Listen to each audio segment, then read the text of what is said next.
নমস্কার সবাইকে। এই মুহূর্তে দেখবেন পুরো এই ওয়ার্ল্ডে মোটামুটি সবকটা দেশই অ্যাডভান্স সব ওয়েপন সিস্টেমের পেছনে পড়ে রয়েছে।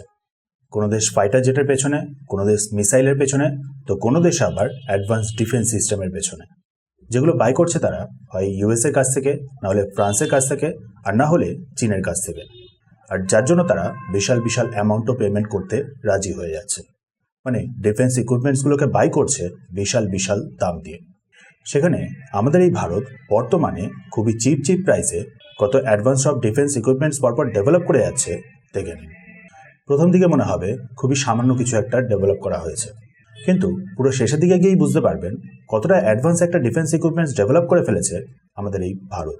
ওয়ার্ল্ডে প্রথম একমাত্র আমাদের ভারতই তৈরি করতে পেরেছে এখনও পর্যন্ত এরকম একটা ডিফেন্স ইকুইপমেন্ট। দেখে নিন, ছবিতে দেখতে পাচ্ছেন এগুলো হলো 155 মিলিমিটারের আর্টিলারি শেল। বড় বড় যে হাওয়েটজার আর্টিলারিগুলো হয়, বা আমাদের ভারতের কাছে যে ধনুষ বা এট্যাক্স আর্টিলারিগুলো রয়েছে, মানে কামানগুলো রয়েছে, সেই কামানগুলোর শেল। সিম্পল বললে বড় বড় কামানগুলোর আর্টিলারি শেল। এবার দেখুন, এতটুকু জানার পর আপনি হয়তো বলতেই পারেন যে এগুলোতে আবার স্পেশাল কি আছে, এগুলো তো সব দেশের কাছেই রয়েছে। সো এমনকি স্পেশাল ডেভেলপ করে ফেললো আমাদের ভারত। ওয়েল, স্পেশাল ব্যাপারটা এবার জানতে পারবেন। ব্রহ্মসের ব্যাপারটা তো এখন মোটামুটি সবাই জানে। সবথেকে ফাস্ট আর সবথেকে অ্যাডভান্স ক্রুজ মিসাইল। এই ব্রহ্মস ক্রুজ মিসাইলগুলোরই কিছু জিনিস অ্যাড করে দেওয়া হয়েছে এই 155 মিলিমিটারের আর্টিলারি শেলগুলোতে আমাদের ভারতে। মানে একটা সামান্য আর্টিলারি শেলের মধ্যে ব্রহ্মসের মতন ফিচার। তারপর দেখুন, আপনি হয়তো জানবেন যে একটা ব্যালিস্টিক মিসাইল কিভাবে কাজ করে। প্রথমে লঞ্চ করা হয়, অ্যাটমসফিয়ারের বাইরে পৌঁছায়, দেন তারপর প্যারাবোলিক পাথে অ্যাটমসফিয়ারে রিএন্টার করে টার্গেটে গিয়ে হিট করে। খুবই শর্ট রেঞ্জের ব্যালিস্টিক মিসাইলগুলোর মধ্যে আমাদের ভারতের কাছে রয়েছে পৃথিবী 1 আর নতুন প্রলয় মিসাইল। রেঞ্জ হলো যাদের মোটামুটি 150 কিলোমিটার মতন। এই শর্ট রেঞ্জের ব্যালিস্টিক মিসাইলগুলো আবার কিছু ফিচার অ্যাড করে দেওয়া হয়েছে সেই নর্মাল আর্টিলারি শেলগুলোতে। মানে সামান্য সব আর্টিলারি শেলগুলোতে একদিকে ব্রহ্মসের মতন ক্রুজ মিসাইলের ফিচার, তো অন্যদিকে আবার ব্যালিস্টিক মিসাইলেরও ফিচার। পাকিস্তান জানেন আমাদের ভারতের বর্ডারের সামনে বিভিন্ন সব বাংকার তৈরি করতে ব্যস্ত থাকে তাদের বিশেষ কাজগুলোর লঞ্চ প্যাডের জন্য। তার উপর আবার চীনও জানেন এলএসির খুবই কাছে বিভিন্ন সব মিলিটারি বেসগুলো তৈরি করে যাচ্ছে। রিসেন্টলি তো আবার অপারেশন সিন্দুরের সময় ব্রহ্মসের এফেক্টগুলো দেখে ডেভেলপ করা শুরু করে দিয়েছে এলএসির সামনেই বিভিন্ন সব এয়ারক্রাফটের জন্য হ্যাঙ্গার।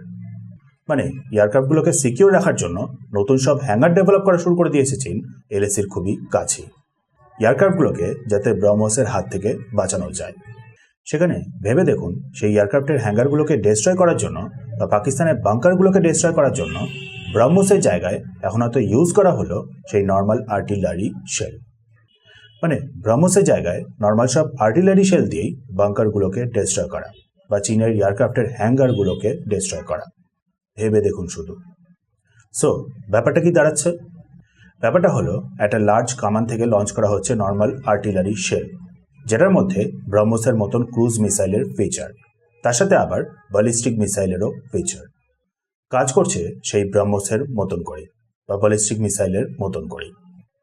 ঠিকই শুনেছেন, আমাদের ভারত ডেভেলপ করে ফেলেছে ওয়ার্ল্ডে ফার্স্ট র্যামজেট পাওয়ার্ড 155 মিলিমিটারের আর্টিলারি শেল। মানে নর্মাল আর্টিলারি শেল, কিন্তু তার মধ্যে ব্রহ্মসের মতন করে র্যামজেট ইঞ্জিন ইউজ করা, যে কারণেই এই জিনিসটা এতটা স্পেশাল। শুনে নিন পুরোটা। র্যামজেট ইঞ্জিনকেই ব্রহ্মসের মধ্যে ইউজ করা হয়, আর এই র্যামজেট ইঞ্জিনে কোনো মুভিং পার্টস থাকে না। সিম্পল ডিজাইনের মাধ্যমে বাতাস থেকে অক্সিজেনকে শুষে নিয়ে কম্বাসন ঘটিয়ে ইঞ্জিনটা রান করে। কোনো রোটেটিং কম্প্রেসার, টারবাইন কিচ্ছু নেই, যে কারণেই ইঞ্জিনগুলো হয় অতিরিক্ত ফাস্ট, অতিরিক্ত লাইট। ব্রহ্মস মিসাইল যে কারণেই সুপারসনিক স্পিডটা অ্যাচিভ করতে পারে, সাথে আবার লং ডিস্টেন্সটা ট্রাভেল করতে পারে। নর্মাল আর্টিলারি শেলগুলোতেই এই র্যামজেট ইঞ্জিনগুলোকে ইউজ করে দেওয়ায় সেম ব্রহ্মসের মতন করেই এফেক্ট হয়েছে। একটা নর্মাল স্ট্যান্ডার্ড আর্টিলারি শেলের রেঞ্জ হয় 30 কিলোমিটার মতন। মানে 155 মিলিমিটারের একটা স্ট্যান্ডার্ড আর্টিলারি শেল ট্রাভেল করতে পারে মোটামুটি 30 কিলোমিটার মতো। সেখানে র্যামজেট ইঞ্জিন অ্যাড করে দেওয়ায় সেই রেঞ্জটা হয়ে গেছে এখন 70 থেকে 80 কিমি। কনজারভেটিভ একটা এস্টিমেশন বলা হচ্ছে। ম্যাক্সিমাম 150 কিলোমিটার পর্যন্ত নাকি এই র্যামজেট পাওয়ার্ড আর্টিলারি শেলগুলো পৌঁছতে পারবে। ঠিক একটা শর্ট রেঞ্জের ব্যালিস্টিক মিসাইলের মতনই, মানে আমাদের ভারতের পৃথিবী-1 মিসাইলের মতন বা নতুন প্রলয় মিসাইলের মতন। আশা করি বুঝতে পারছেন দুটোরই ফিচার কিভাবে ইনক্লুড হয়েছে। তার উপর আবার ব্যালিস্টিক মিসাইলের মতন করেই অ্যাটমসফিয়ারে রিএন্টার করার সময় হাই স্পিড অ্যাচিভ করে ফেলে, ম্যাক্সিমাম মাক 3.5 পর্যন্তও পৌঁছতে পারে, মানে সাউন্ডের থেকেও প্রায় 3.5 গুণ বেশি গতি অ্যাচিভ করে ফেলে, ঘন্টায় প্রায় 4200 কিমি। ভেবে দেখুন একটা ছোট্ট জাস্ট আর্টিলারি শেল, সেখানে স্পিডটা হলো মাক 3.5। তার উপর দেখুন এই আর্টিলারি শেলগুলোকে লঞ্চ করার পর সোজা পৌঁছে যায় প্রায় 65,000 ফুট উচ্চতা অবধি, যার ফলে শেলটা যখন অ্যাটমসফিয়ারে রিএন্টার করে দিয়ে তারপর টার্গেটের দিকে অগ্রসর হয়, সেই সময় ইজিও হয় না শেলটাকে ইন্টারসেপ্ট করা। কারণ দেখুন মডার্ন যে ডিফেন্স সিস্টেমগুলো রয়েছে তাদেরও একটা লিমিট আছে। তার উপর বিভিন্ন জ্যামিং সিস্টেমগুলোও প্রায় 50,000 ফুট উচ্চতা অবধি ঠিক করে কাজ করে, সেখানে র্যামজেট পাওয়ার্ড আর্টিলারি শেলটা পৌঁছে যায় সোজা 65,000 ফুট উচ্চতায়। মানে যতক্ষণে শেলটা জ্যামিংয়ের রেঞ্জের মধ্যে আসে ততক্ষণের মধ্যেই মাক 3.5 স্পিডটাকে অ্যাচিভ করে ফেলে, যার ফলে ইজি হয় না ইন্টারসেপ্ট করা বা জ্যাম করা। যতক্ষণে গিয়ে ডিটেক্ট হবে বা জ্যাম করার মতন হবে বা ইন্টারসেপ্ট করার মতন হবে ততক্ষণে প্রায় বেশ অনেকটাই লেট হয়ে যাবে। তারপর দেখুন নর্মাল যে আর্টিলারি শেলগুলো হয় তার মধ্যে কোনো ন্যাভিগেশন সিস্টেম থাকে না, কোনো জিপিএস সিস্টেম থাকে না, সেখানে এই র্যামজেট পাওয়ার্ড আর্টিলারি শেলগুলোতে ন্যাভিগেশন সিস্টেমও কিন্তু ইনক্লুড করা হয়েছে, আমাদের ভারতেরই ন্যাভিগেশন সিস্টেম। মানে লঞ্চ করার পর নিজেই নিজেকে গাইড করে প্রপার টার্গেটে গিয়ে হিট করবে। নর্মাল আর্টিলারি শেলের ক্ষেত্রে ভুল হওয়ার চান্স থাকে প্রায় 100 মিটার মতো, বা ম্যাক্সিমাম হয়তো 500 মিটার পর্যন্তও হতে পারে। মানে যে লোকেশনটাকে টার্গেট করে লঞ্চ করা হয় ড্রপ করে তার থেকে প্রায় 100 মিটার দূরে গিয়ে, ম্যাক্সিমাম সেটা 500 মিটার পর্যন্তও হতে পারে। সেখানে এই ramjet powered artillery shell drop করে মাত্র 5 মিটারের মধ্যে, মানে এরারের চান্সটা হলো মাত্র 5 মিটার, যেটাকেই সার্কুলার এরার প্রবেবল বলে। ব্রহ্মসের ক্ষেত্রে যেটা 1 মিটার। ব্রহ্মস খুবই প্রিসাইজ। এই নতুন র্যামজেট পাওয়ার্ড আর্টিলারি শেল হলো ঠিক অনেকটাই সেরকমই, ব্রহ্মসের মতনই অনেকটা প্রিসাইজ। মানে নর্মাল সব আর্টিলারি শেলগুলোর মতন যেমন তেমনভাবে কাজ করে না, কাজ করে ঠিক অনেকটাই ব্রহ্মসের মতন। অর্থাৎ ব্যাপারটা কি দাঁড়ালো? ব্যাপারটা হলো সামান্য সব আর্টিলারিগুলো দিয়েই অনেকটা ডিপ বিভিন্ন সব বাঙ্কারগুলোকে প্রিসাইজলি গিয়ে হিট করা, তাও আবার 150 কিলোমিটার দূর পর্যন্ত, যে জিনিসটা এখনও কোনো দেশ করে উঠতে পারেনি। আমাদের ভারতই একমাত্র ডেভেলপ করে ফেলেছে, আইআইটি ম্যাড্রাস, মিউনিশন ইন্ডিয়া আর ডিআরডিও মিলে। নাও এবার সব থেকে ইন্টারেস্টিং পার্টটাও দেখে নিন। একটা নর্মাল আর্টিলারি শেল 155 মিলিমিটারের প্রাইস হলো প্রায় $500 মতো, মানে 45,000 টাকা।